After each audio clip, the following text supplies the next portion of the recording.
My wife nearly got shot over grass height. Not politics, not crime, just grass. Welcome to Meadowbrook, where the HOA president thinks she's Judge Judy with a tape measure. We came here to raise cattle, fix fences, and enjoy the quiet.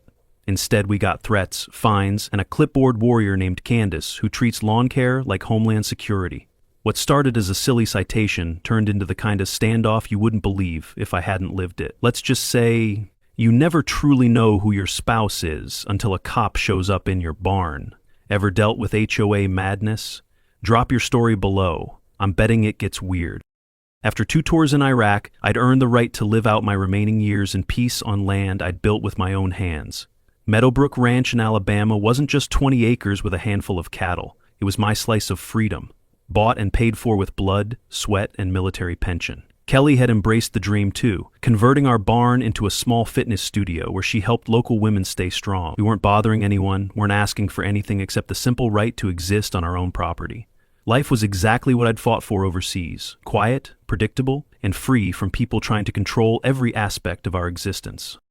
That peaceful existence lasted exactly 4 months, until we walked into the Piggly Wiggly and met our first real neighbor. I spotted her before Kelly did, a woman in a pristine white blazer standing by the produce section, but her attention wasn't on vegetables. She was studying my wife with focused intensity that made my combat instincts start humming.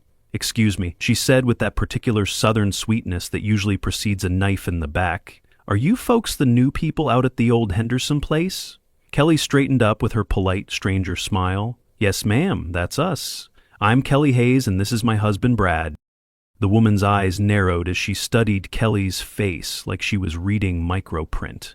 "Well, I'm Candace Monroe, president of the Meadowbrook Homeowners Association. I do hope y'all are planning to maintain the property standards we've worked so hard to establish here." Something in the way she said property standards set my teeth on edge. But Kelly just nodded pleasantly. "Of course, we're just simple folks looking to live quietly with our cattle." That word, cattle, hit Candace like a personal insult. I watched Kelly's shoulders tense slightly as she caught the flash of disgust in Candace's expression, but my wife's face remained perfectly calm. She'd learned long ago not to react to provocation, a skill that would prove more valuable than either of us realized. "Cattle?" Candace repeated, pulling out her phone to make an actual note right there in front of us. "How rustic." The way she pronounced rustic made it sound like a communicable disease. She looked back up with that fake smile stretched tight across her face. "Well, I'm sure we'll be seeing each other very soon. The HOA takes community standards very seriously here at Meadowbrook." As she clicked away on her heels, Kelly turned to me with confusion written across her features. "Did that feel personal to you?" she asked quietly. I nodded, watching Candace's reflection in the store window as she lingered by the exit, still observing us like a predator studying potential prey. 3 days later, Candace appeared at our gate, dressed like she was about to foreclose on Fort Knox. The white blazer had been upgraded to a full power suit, complete with dark sunglasses and a clipboard that could have stopped small arms fire. Standing there, with our peaceful cattle grazing behind her, she looked like a corporate attorney who'd taken a wrong turn into rural America. "Mr. and Mrs. Hayes," she announced without preamble, "I'm here to conduct the mandatory new resident compliance inspection." Neither of us remembered agreeing to any inspection, but Candace was already marching around our property like she owned every blade of grass. For the next hour, she measured grass with a ruler and counted our cattle like each was a personal insult to her vision of suburban perfection. When she finished, she presented us with a 3-page manifesto of violations that read like a declaration of war against common sense. "Livestock visible from the road. Grass, half an inch too high," she announced, her voice dripping with moral authority. Each item sounded more ridiculous than the last. But Candace delivered them with the gravity of a Supreme Court justice reading capital charges. Kelly stepped forward, and I noticed her posture shift into something more alert, more focused. "Ma'am, we reviewed the HOA bylaws before purchasing. There's nothing about livestock restrictions for properties over 10 acres. Candace's smile could have frozen hell. "The rules are evolving, dear. Community standards must be maintained. You have 30 days to address these issues or we'll be forced to take further action." As she walked back to her spotless white SUV, Kelly remained motionless, tracking every step with the kind of professional attention I'd seen soldiers use when watching enemy movements. "Brad," she said quietly, "that woman wasn't conducting an inspection. She was building a case. I studied my wife's expression, seeing something I didn't recognize, not fear or anger, but the kind of careful assessment that suggested Kelly was already 3 moves ahead in a game I didn't understand yet. When Candace drove away that afternoon, she thought she'd delivered an ultimatum to helpless ranch folks. She had no idea she'd just declared war on someone who'd spent years teaching people how to survive much more dangerous conflicts than HOA politics. That night, as Kelly paced around our kitchen reading through HOA documents with the intensity of a lawyer preparing for trial, I couldn't shake the feeling that our quiet country life was about to get very complicated indeed. The next morning, I discovered what suburban psychological warfare looks like when conducted by someone with too much time and too little sense. Candace had apparently decided our property needed constant supervision because she started appearing everywhere with the persistence of a government audit and twice the hostility. She was at the mailbox every morning as Kelly jogged past, always watching. Then came the encounters at every public place in town, each one featuring Candace with her clipboard and camera, documenting our existence like we were subjects in some twisted behavioral study. But here's what really caught my attention. She wasn't watching both of us equally. Every surveillance session focused laser-like on Kelly, tracking my wife's movements with the dedication of a private investigator working a cheating spouse case. When Kelly hung laundry or tended our small vegetable garden, there was Candace, across the street with actual binoculars, studying my wife's every gesture like she was trying to solve some personal mystery. "Honey," I said one afternoon as we watched Candace attempt to photograph our cattle while hiding behind a stop sign, "I'm starting to think this goes way beyond normal HOA crazy." Kelly lowered the kitchen curtain she'd been peeking through and turned to me with that increasingly familiar expression of careful analysis. "She's not collecting evidence for property violations, Brad. She's studying me specifically, how I move, where I go, what my routine looks like. That's not homeowner association behavior. That's something much more personal." The way Kelly said it, with that hint of professional recognition in her voice, made me wonder, not for the first time, what exactly my wife had done before we met. There was something in her tone that suggested she'd encountered this kind of targeted surveillance before and knew how to respond to it. Kelly's counterattack was a masterpiece of polite precision. Instead of confronting Candace directly or escalating the situation, my wife did something beautifully calculated. She wrote a formal letter correcting every spelling and grammar mistake in Candace's violation notices. Kelly had been taught that discipline begins with every word and sentence, and her response reflected that military attention to detail. The letter was 2 pages of surgical politeness, pointing out errors like misusing your, and that was one of the kinder corrections. "Dear Mrs. Monroe," the letter began, "thank you for your recent correspondence regarding property compliance. I've taken the liberty of correcting several errors to ensure clarity in future communication." What followed was a systematic dissection of Candace's incompetence, delivered with the kind of professional courtesy that made every correction feel like a gentle slap across the face. Kelly cited proper HOA documentation standards, included examples of correct legal formatting, and suggested that future correspondence might benefit from basic proofreading. It was less a response and more a masterclass in how to professionally humiliate someone while maintaining perfect politeness. The effect on Candace was immediate and spectacular. Within 24 hours, she'd escalated to filing complaints with every city department that would listen, apparently spending her entire night researching angles of attack that might stick. But instead of being stressed by this escalation, Kelly seemed almost energized by it. While I was ready to lose my mind dealing with inspector after inspector showing up unannounced, my wife was maintaining detailed files that would have impressed a Pentagon records officer. She photographed every interaction, recorded exact times and dates, and maintained documentation that captured not just what happened, but how each official responded to our cooperation.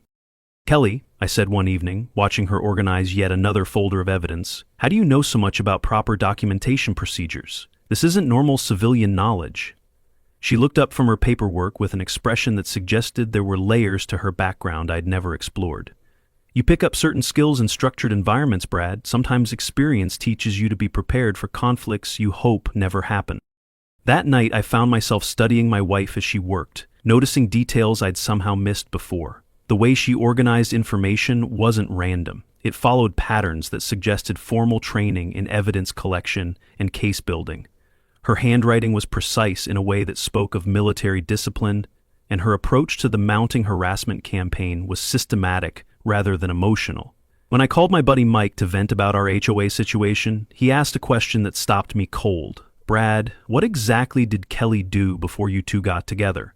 I realized with uncomfortable clarity that I'd never gotten a complete answer to that question, and maybe it was time I did. The next morning brought our first major confrontation when I heard raised voices from our front yard. Walking around the house, I found Kelly standing calmly by our mailbox while Candace gestured wildly with her clipboard, her voice carrying across the property like an air raid siren. "You think you're so smart with your little grammar lessons," Candace was saying, her professional facade finally cracking into genuine rage. "But I know exactly what kind of person you are under that innocent act." Kelly's response was delivered in a tone so controlled it seemed almost gentle. "Ma'am, I believe you have me confused with someone else. But if you'd like to discuss actual property issues, I'm happy to review the HOA bylaws with you." The contrast between Candace's hysteria and Kelly's professional calm only seemed to inflame the situation further, and I watched my wife handle verbal aggression with the kind of competence that suggested this wasn't her first hostile encounter. As Candace stormed back to her SUV, Kelly remained perfectly still, watching her leave with focused attention that made me realize my wife was gathering intelligence rather than just observing a neighbor's tantrum. The breakthrough came through small-town gossip and old newspaper archives, delivered by two women at the feed store who had no idea they were solving a mystery that had been eating at me for weeks. "That Monroe woman is obsessed," one of them said as I pretended to study chicken feed prices. "She's got newspaper clippings and everything, trying to prove that military girl is dangerous." The mention of newspaper clippings made my blood run cold, because it suggested Candace's campaign against Kelly was based on something specific rather than general HOA insanity. "My cousin works at City Hall," the second woman continued, "and she said Candace has been there every day, going through old records about some training accident from 5 years ago." A training accident. Those words hit me like physical blows as pieces of a puzzle I hadn't known existed started snapping into place. When I got home, I found Kelly at the kitchen table surrounded by her usual documentation, but today was different. Today she was staring at an old newspaper article with an expression I'd never seen before. Not fear exactly, but recognition mixed with something that looked like the weight of old decisions coming back to haunt her. "Kelly," I said, setting down the feed bags with hands that weren't quite steady. "You okay?" She looked up at me with eyes that held answers to questions I'd been afraid to ask. "Brad, I think I know why Candace hates me. I need to show you something that happened 5 years ago." She turned the newspaper around so I could read the headline that would explain everything. "Local woman injured in military training exercise." The article was brief, just a few paragraphs about a young woman named Rachel Monroe who'd been hurt during a Navy training program. The injury had ended her military career before it really started, and at the bottom, almost as an afterthought, was a quote that made everything clear. Instructor K. Hayes declined to comment on the specific incident. I looked from the newspaper to my wife's face and back again, understanding flooding through me like cold water. "Hayes? Kelly Hayes? This was you?" She nodded slowly, her voice carrying the weight of a decision that had haunted her for years. "Rachel Monroe.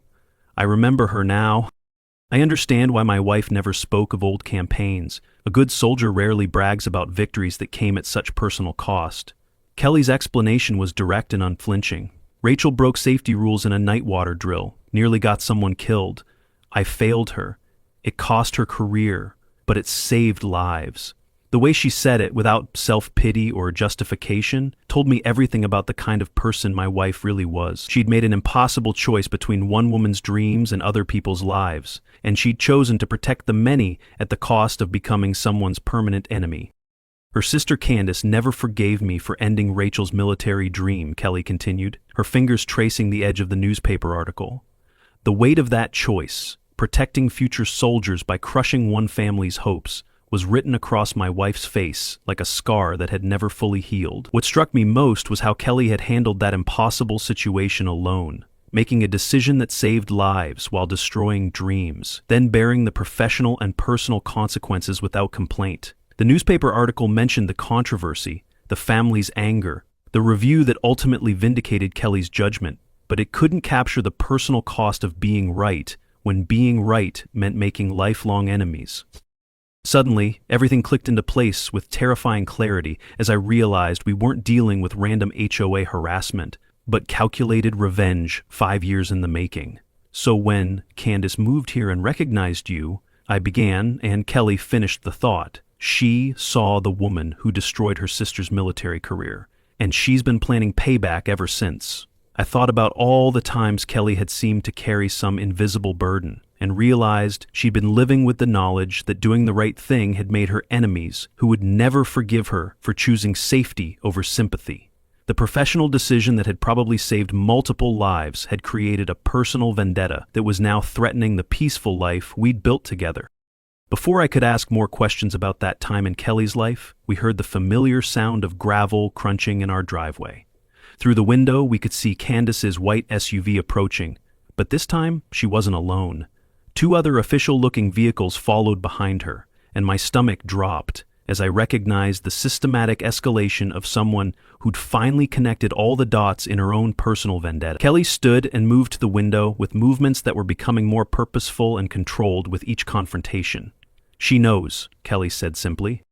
"The question now is how far she's willing to push this." As we watched Candace approach our door with what appeared to be a small army of officials, I realized that my wife's past had finally caught up with us, and the woman who'd spent years teaching people to survive impossible situations was about to face the consequences of a decision that had been right, necessary, and utterly unforgivable to the family it had affected. The peaceful retirement I'd earned through military service was about to become another kind of battlefield entirely.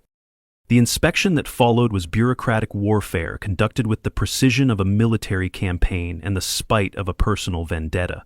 For 3 hours, Candace's team of officials crawled over our property like they were investigating a federal crime scene, finding violations that seemed to materialize from thin air with each measurement they took.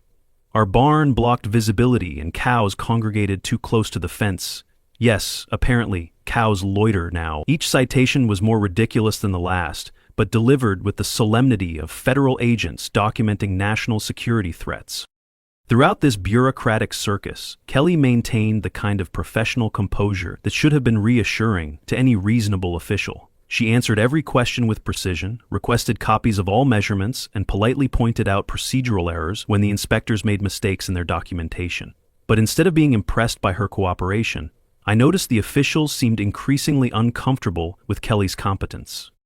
She knew too much about proper citation procedures, asked too many pointed questions about jurisdiction and authority, and demonstrated familiarity with government operations that went far beyond what they expected from a ranch wife.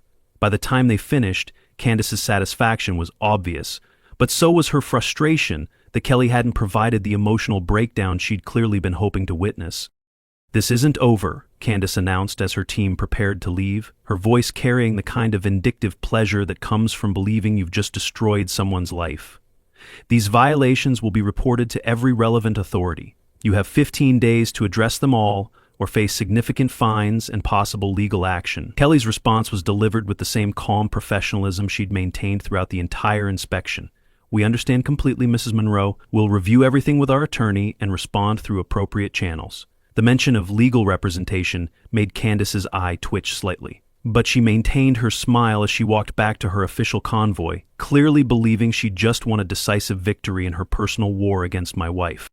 That evening, as Kelly organized the day's documentation with her usual methodical precision, I finally worked up the courage to ask the question that had been bothering me since the morning's events. "Kelly, what exactly did you do in the Navy? And don't say training. I need the whole truth." She looked up from her files, and for a moment I saw something vulnerable in her expression, like she was deciding whether to trust me with information she'd kept private for years. "I was a Navy SEAL instructor, Brad. Specifically, I trained people for high-risk operations where failure meant death. Water survival, combat swimming, tactical response. If someone needed to learn how to stay alive in impossible situations, they came to me." The casual way she said it hit me like a physical blow, recontextualizing everything I thought I knew about the woman I'd married. "You trained Navy SEALs," I repeated, trying to process what I was hearing. "Honey, why didn't you tell me?" Kelly's laugh was rueful, tinged with years of having to explain herself to people who couldn't understand the weight of her former responsibilities. Because most people hear Navy SEAL and think either I'm exaggerating or that I must be some kind of warrior woman. The truth is more complicated. I was an instructor, not a combatant. But yes, I trained some of the most elite soldiers in the world to survive impossible situations. Suddenly, everything about my wife's behavior over the past few weeks made perfect sense.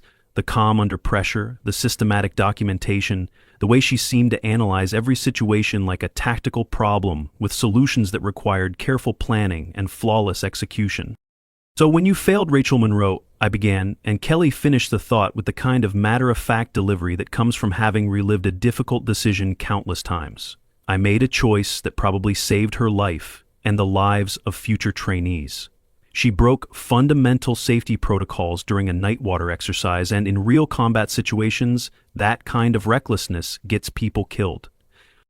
Kelly pulled out her phone and showed me a photo I'd never seen before, a group shot of military personnel in training gear, including a younger Kelly in instructor uniform, standing next to a young woman who looked exactly like a 20-something version of Candace. "That's Rachel," she said, pointing to the young woman whose face held the same determined intensity I'd learned to recognize in her sister. Help was taken 2 days before the incident that ended her military career, and made me a permanent enemy of the Monroe family. Before I could fully process the implications of everything Kelly had just revealed, our house phone rang with the harsh electronic tone that always seemed to signal trouble. The caller ID showed a number I didn't recognize, but Kelly answered with her usual polite greeting that masked the professional alertness I was only now beginning to understand. "Hayes residence." I watched her face change as she listened to whoever was on the other end, her expression shifting from courtesy to sharp attention. "I'm sorry, could you repeat that?" she said, her voice taking on an edge that suggested the conversation had moved into dangerous territory. "You're saying there's been a complaint about what exactly?" I moved closer so I could hear fragments of the conversation, catching official-sounding language about domestic disturbance and welfare check that made my stomach drop with the realization that Candace had just escalated our conflict to an entirely new level. Kelly was quiet for a long moment, processing information that was clearly more serious than routine bureaucratic harassment. Then she said, "Officer, I can assure you that there's no emergency here. My husband and I are home alone, and there's been no disturbance of any kind." But apparently the caller wasn't satisfied with that assurance, because Kelly's next words confirmed my worst fears about where this situation was heading. "Yes, sir, we'll be here, but I want to be clear that this is a false report." She hung up and turned to me with an expression that combined anger with something else, something that looked almost like anticipation, as if she'd been expecting this escalation and was prepared for it. "Let me guess," I said, feeling the familiar knot of combat stress forming in my gut. "Candace called the police?" Kelly nodded, but there was something in her demeanor that suggested this wasn't the disaster I thought it was. An anonymous tip about domestic violence. "They're sending someone to do a welfare check." Brad, this is exactly what I expected her to do next. When bureaucratic harassment doesn't work, people like Candace escalate to law enforcement. The question is, how far is she willing to push this? As we heard the sound of a patrol car pulling into our driveway, I realized that our quiet ranch life was about to become the backdrop for a confrontation that would test everything Kelly had learned in her years of training people to survive in situations where the wrong move could get someone killed. Officer Rick Daniels looked exactly like central casting would order for small-town cop. Mid-40s, slightly overweight, with the kind of mustache that suggested he took his authority very seriously. But there was something in his eyes when Kelly opened the door that made my Marine instincts start screaming warnings. He wasn't approaching this as a routine welfare check. His hand was resting on his weapon, his stance was defensive, and he was looking at my wife like she was a potential threat rather than a possible victim.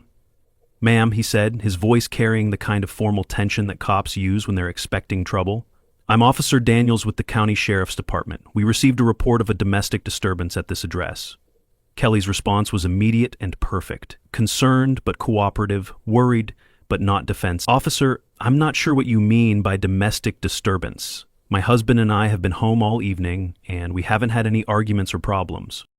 But Daniels wasn't buying it. He kept scanning our property like he was looking for evidence of something specific, and I noticed his gaze lingering on our barn, where Kelly kept her fitness equipment. Ma'am, the caller indicated there might be safety concerns regarding weapons or training materials on the property. That's when I knew Candace had fed him a very specific story, because Daniels was clearly expecting to find something military that would justify his obvious suspicion. Kelly didn't miss a beat, her response calibrated to be helpful without being defensive. Officer, my husband is a military veteran and I do some personal training work. We have standard fitness equipment, all of it legal and properly stored. Would you like to see our permits? The way she offered documentation, calmly, without defensiveness, should have reassured any reasonable cop. But Daniels seemed more agitated by her cooperation rather than less. As we walked toward the barn, Kelly maintained a steady commentary that demonstrated knowledge of law enforcement procedures that surprised me and clearly unsettled Daniels. Of course, officer. I should mention that we have security cameras recording this interaction for insurance purposes, and I'll be happy to provide you with contact information for our attorney if needed. Most civilians would have stumbled through that kind of situation with nervous energy and confused questions, but Kelly was handling it like she'd been through police interactions before. Lots of them. When Daniel saw what was inside our converted barn, his demeanor shifted from suspicious to actively hostile, and I realized that Candace's description had primed him to see threats where none existed. Standard gym gear, a few old manuals, nothing threatening, unless you understood what it all really meant. But Daniels was processing the setup through the lens of whatever story Candace had fed him, seeing military-style training where Kelly saw workout equipment and professional reference materials. Ma'am, this looks like tactical training equipment. Are you conducting any kind of military or combat training on this property? Kelly's answer was technically accurate, but carefully incomplete. I provide personal fitness training, sir. Everything you see here is standard equipment available at any sporting goods store. But I could see Daniels interpreting her calm competence as evidence of deception rather than cooperation, his paranoia feeding on itself until he'd convinced himself that my wife was hiding something dangerous. That's when everything went catastrophically wrong. Daniel spotted Kelly's collection of training manuals on a shelf, books about water survival, tactical fitness, and emergency response that she'd accumulated during her Navy career, and something in his mind snapped. Ma'am, I'm going to need you to step back from the equipment and keep your hands visible. His voice had taken on the hard edge that cops use when they've decided someone is dangerous, and I felt my own training kicking in as I recognized the signs of a situation about to spiral completely out of control. Kelly immediately complied, raising her hands slightly and taking a step back, but her movement was too smooth, too professional. Instead of looking like a scared civilian, she looked like someone who'd been trained to respond to armed authority without panic or confusion. Officer, she said, her voice still calm but somehow more authoritative than before. My hands are visible, and I'm complying with your instructions. Can you please explain what specific safety concern you're addressing? The question was perfectly reasonable, delivered in a tone that suggested genuine desire to cooperate, but it seemed to push Daniels over some invisible line. Maybe it was Kelly's unnatural calm, maybe it was the way she was clearly more comfortable with the situation than he was, or maybe Candace had painted an even darker picture than I'd realized. Ma'am, I need you to put your hands behind your head and step away from all equipment now. When Kelly complied without question, moving with the kind of practiced efficiency that comes from years of following orders under pressure, Daniels made his fatal mistake. He drew his weapon. Keep your hands where I can see them, he shouted, his gun pointed directly at my wife's head. In that moment, everything changed. Not just the situation, which had gone from routine check to potential tragedy in seconds, but Kelly herself. The woman standing in our barn with a firearm aimed at her skull wasn't the fitness instructor and ranch wife I'd married. This was someone else entirely. Someone who looked at an armed police officer the way a professional might evaluate a technical problem that required careful solution rather than emotional reaction. Officer, Kelly said, her voice absolutely steady despite having a weapon pointed at her head. My hands are visible and I'm not moving toward any equipment. You're currently in violation of standard de-escalation procedures, and I need you to identify the specific threat you're responding to. The way she said it, not pleading or scared, but professionally critical of his technique, should have been reassuring evidence that she wasn't a threat. Instead, it seemed to terrify Daniels even more, because here was a woman who knew police procedure better than he did, who was analyzing his performance while he had her at gunpoint. I started to move toward them, but Kelly shot me a look that stopped me cold. It was a look that said, I've got this handled, in a way that suggested she'd been in situations like this before, and knew exactly how to manage an armed confrontation without getting anyone killed. Brad, she said without taking her eyes off Daniels, please stay where you are and don't make any sudden movements. Officer Daniels is going to realize very shortly that he's made a procedural error, and we want to help him correct it safely." The confidence in her voice was absolute, and I suddenly understood why Kelly had seemed so unfazed by all of Candace's harassment. This wasn't her first time dealing with hostile situations, and it probably wasn't even close to the most dangerous thing she'd faced. As I watched my wife calmly manage a situation that should have been terrifying, I realized that Candace Monroe had just made a mistake that would change everything. She'd forced Kelly to reveal skills and experience that my wife had been content to keep hidden. And judging by the way Kelly was handling Officer Daniels, professionally, competently, and without a trace of fear, Candace had picked a fight with someone who was trained to win conflicts a lot more serious than HOA disputes. The aftermath of the gun incident was like watching a masterclass in crisis management. While Officer Daniels stood there, shaking and obviously realizing he'd screwed up in ways that could end his career, Kelly shifted into full professional mode. She methodically documented everything: badge number, patrol car number, time of incident, exact sequence of events. She was polite but absolutely thorough, and it became clear that this wasn't her first time filing a complaint against law enforcement. "Officer Daniels," she said, her voice maintaining that eerily calm tone, "I understand that you were responding to a call, but drawing your weapon on an unarmed, compliant civilian requires specific justification under department policy. I'll need to know what imminent threat you perceived that warranted deadly force." Daniel stammered something about suspicious equipment and potential weapons, but Kelly's questions exposed the weakness of his position with surgical precision.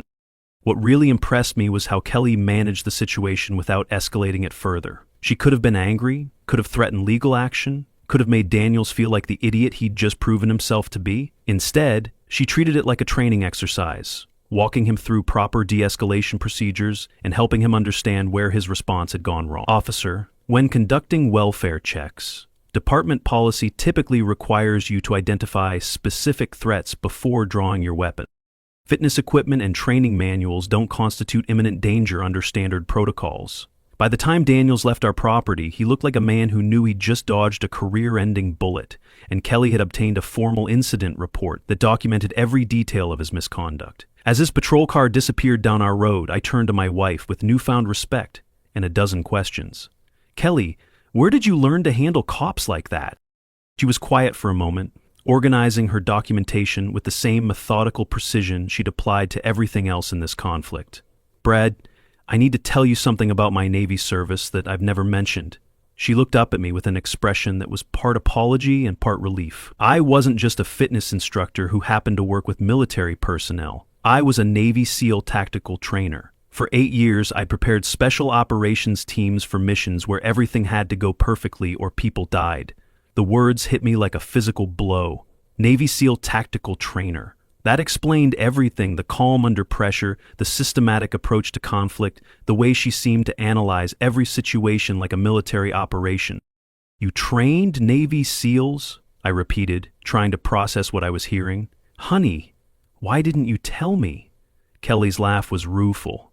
"Because most people hear Navy SEAL and think either I'm exaggerating or that I must be some kind of warrior woman. The truth is more complicated. I was an instructor, not a combatant. But yes, I trained some of the most elite soldiers in the world to survive impossible situations."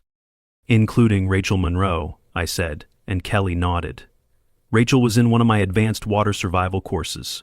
She was talented but reckless, and during a night exercise, she broke safety protocols that could have killed her training partner. When someone proves they can't follow life or death rules, they don't get to continue in special operations training." Kelly pulled out her phone and showed me a photo I'd never seen before. A group shot of military personnel in training gear, including a younger Kelly in instructor uniform and a young woman who looked exactly like a 20-something version of Candace. "That's Rachel," she said, pointing to the young woman, and that was taken 2 days before the incident that ended her military career. Looking at the photo, I could see both the family resemblance and the determined expression that Rachel shared with her sister. "So when Candace recognized you?" "She saw the woman who destroyed her sister's dreams," Kelly finished, "and she's been planning revenge ever since." Kelly put her phone away and turned to face me fully. "Brad, there's something else you need to know. My call sign during those years was Ghost. Not because I was sneaky, but because I had a reputation for making problems disappear quietly, efficiently, The way she said it sent a chill down my spine, not because I was afraid of my wife, but because I suddenly understood that Candace Monroe had picked a fight with someone who was professionally trained to win conflicts. "So what happens now?" I asked. Kelly's smile was small, but absolutely confident. "Now, Candace has escalated this from harassment to involving law enforcement under false pretenses. She's also caused a police officer to commit misconduct that could end his career. That changes the rules of engagement completely." Over the next 3 days, I watched Kelly transform our dining room into something that looked like a military command center. She had maps of our neighborhood, timelines of Candace's harassment, copies of every document and photograph from the past 2 months, and what appeared to be detailed psychological profiles of everyone involved in the situation. "Kelly," I said, studying the wall of evidence she'd assembled, "this looks like you're planning an invasion." She looked up from her laptop, where she was typing something that looked like an official report.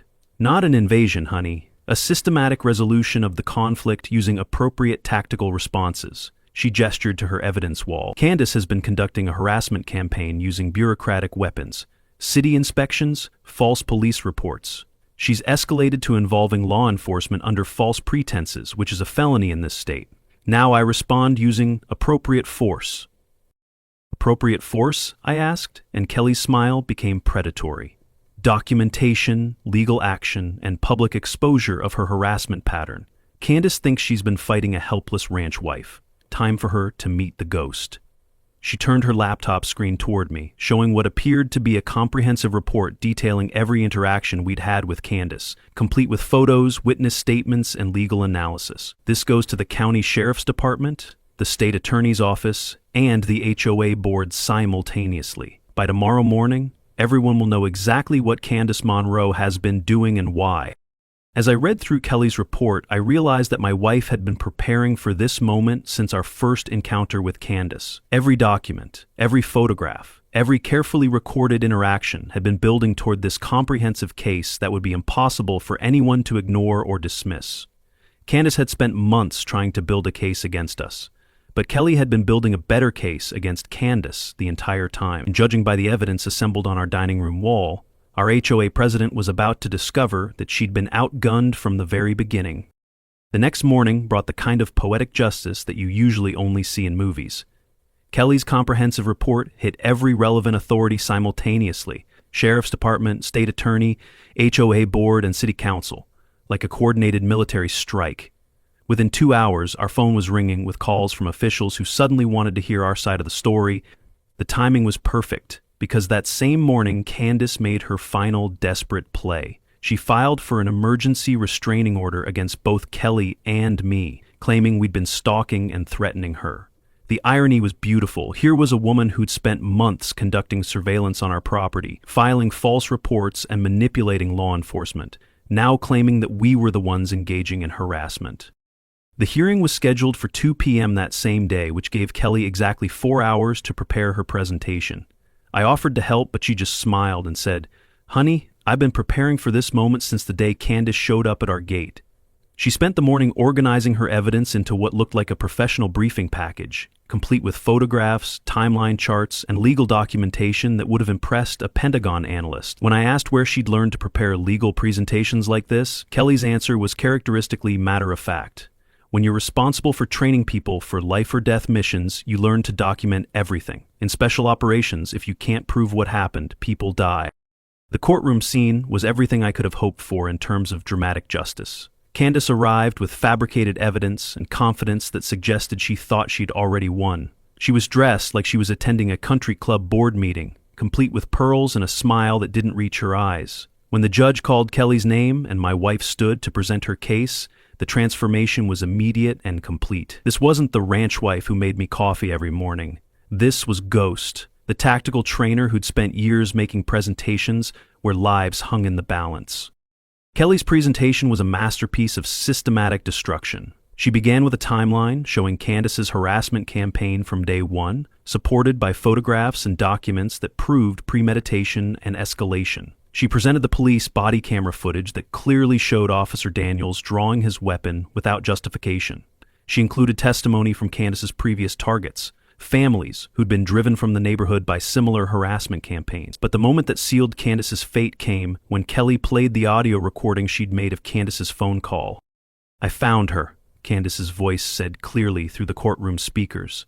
"The woman who destroyed Rachel's career. Now it's time for me to destroy her life." The judge's expression shifted from professional interest to active disgust as the recording continued, revealing Candace's admission that the entire harassment campaign had been motivated by personal revenge rather than legitimate HOA concerns. When the recording ended, the courtroom was silent except for the sound of Candace's sharp intake of breath as she realized her own words had just destroyed any credibility she might have had. Kelly's final statement was delivered with the kind of calm authority that comes from years of making critical decisions under pressure. "Your Honor, Mrs. Monroe has engaged in a systematic harassment campaign motivated by personal vendetta, culminating in filing false police reports that resulted in a firearm being drawn on an unarmed civilian. This isn't an HOA dispute. It's stalking, harassment, and abuse of legal process." The judge's ruling was swift and comprehensive. Not only was Candace's restraining order request denied, but a restraining order was issued against her, barring her from approaching our property or contacting us in any way. Officer Daniels was suspended pending investigation. Candace was removed from her HOA position and banned from community leadership. Most satisfying of all, the judge ordered Candace to pay our legal costs and impose significant fines for filing false reports. The aftermath was everything we could have hoped for. The HOA board apologized publicly and invited Kelly to serve as interim president. Kelly's first official act was revising community rules, eliminating arbitrary restrictions used as weapons against residents. Within a month, Candace and her husband quietly moved away, unable to face the community that now knew exactly what kind of person she really was. Officer Daniels was permanently reassigned to desk duty after departmental review confirmed he'd violated multiple protocols. The local newspaper ran a story about HOA abuse, using our case as an example of how residents could fight back against harassment. 6 months later, as I watch Kelly lead a self-defense class for women in our community, I can't help but smile at how perfectly everything worked out. Candace had spent months trying to destroy what she saw as a quiet ranch wife who'd wronged her family, but she'd actually been targeting Ghost, a professional who'd spent years training people to survive situations far more dangerous than suburban HOA politics. Kelly is finally able to be completely herself, using her skills to help our community instead of hiding them. She started a veterans support group, teaches tactical fitness classes, and has become the kind of leader people actually want to follow rather than fear. Our ranch has become a gathering place for the neighborhood, with barbecues and training sessions that bring people together instead of driving them apart. When people ask me about our HOA troubles, I always end the story the same way. Sometimes the best revenge isn't getting even, it's becoming exactly who you're meant to be. And sometimes justice just needs a little help from someone who knows how to fight the right way. Candace Monroe thought she was hunting a helpless victim, but she'd actually cornered a professional warrior who was just trying to live quietly. The moral of the story is simple: be very careful who you pick a fight with, because you never know when that quiet neighbor might turn out to be someone who's trained to win conflicts that matter a lot more than HOA violations. QA Stories thanks you for hanging out today. Don't forget to binge a few more. Trust us, you'll be hooked.